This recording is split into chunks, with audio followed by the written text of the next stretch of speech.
Every new fragrance comes with a story. For the free-spirited woman, the independent man.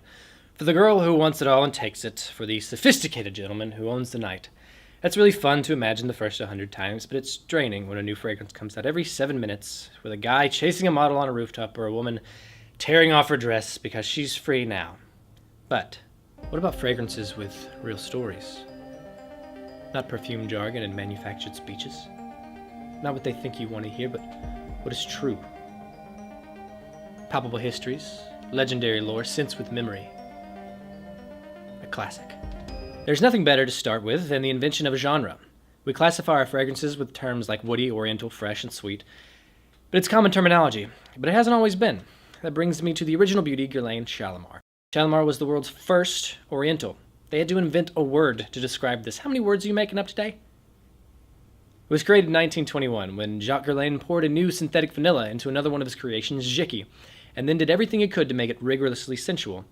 It worked. A new kind of scent was born. Even Ernest Beau, creator of Chanel No. 5, called it a masterpiece. And now, almost 100 years later, Shalimar sells roughly 108 bottles an hour. Shalimar translates into Temple of Love, and was named after a majestic garden grown for Mumtaz Mahal, for whom the Taj Mahal was created. It's an undying tribute to the love the emperor felt for his soulmate. Now, in the 1920s, at its launch, Shalimar was hugely popular among flappers in the United States. It was considered a bad girl perfume and was associated with smoking and lewd dancing. Now, this is 1920s dancing, not the lewd dancing from now. If they saw what you did now, you'd be burned as a witch. They'd throw your mom in a river and smack your dad with a couple of stones. I strongly encourage you to try it on. I even wear it myself occasionally because the dry down is heavenly. It's the definition of rich decadence with its full-figured vanilla and tonka bean. And you want to talk about a perfume ad? I'll link you 2 commercials with supermodel Nadia Vodianova or something.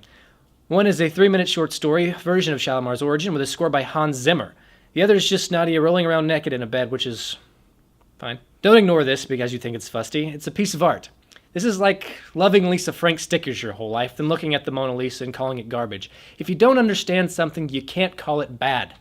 Moving on. Shalimar, you may also associate with your grandmother, I guess. If you're going to do that, then our next one, you may place it on your aunt. We're going to stick within the Oriental genre and crack open this spice with Yves Saint Laurent's Opium, the Beast from 1977. It has pepper, cinnamon, incense, jasmine, cedar, and myrrh. If someone says they like spice, test their gangster, but let him try this. When YSL launched Opium, it was immediately banned in the Middle East and Australia. Because it was named after drugs, y'all.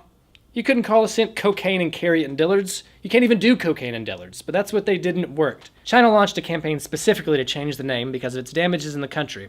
It didn't work, but all the buzz made Opium extremely successful. In its first 9 months, Opium sold $3 million. That's in the 70s. Fragrances didn't have huge campaign ads and budgets the way they do now. This was insanity. Now, a year later, one of the biggest parties of the entire 70s was thrown for Opium. A ship came up in New York's East Harbor and pirated itself out. It was full of celebrities, 1,000-pound Buddha, and 2,000 orchids from Hawaii. Pirates love all those things. The after party was at Studio 54, where Andy Warhol wrote later that not attending that party was one of the greatest regrets of his life. You know who was there? Your aunt. Your aunt was literally partying harder than Andy Warhol. She was going out discoing in golden two-piece, smelling like a cinnamon angel, and you have the nerve to say she smells like an old lady? Andy Warhol would love her. In the year 2000, Tom Ford, surprise, put out an ad for Opium with Sophie Dahl. She was wearing nothing, except for heels, and probably some opium. It was banned in the UK. That's how you do it. Now, the easiest thing to say is, try these on. You have to get in tune with them. Don't make them come to you. These scents are coquettes. You have to go flirt. Play with them. Once they warm up to you, you may have found yourself some ethereal love. And tell your cinnamony aunt that I said hey.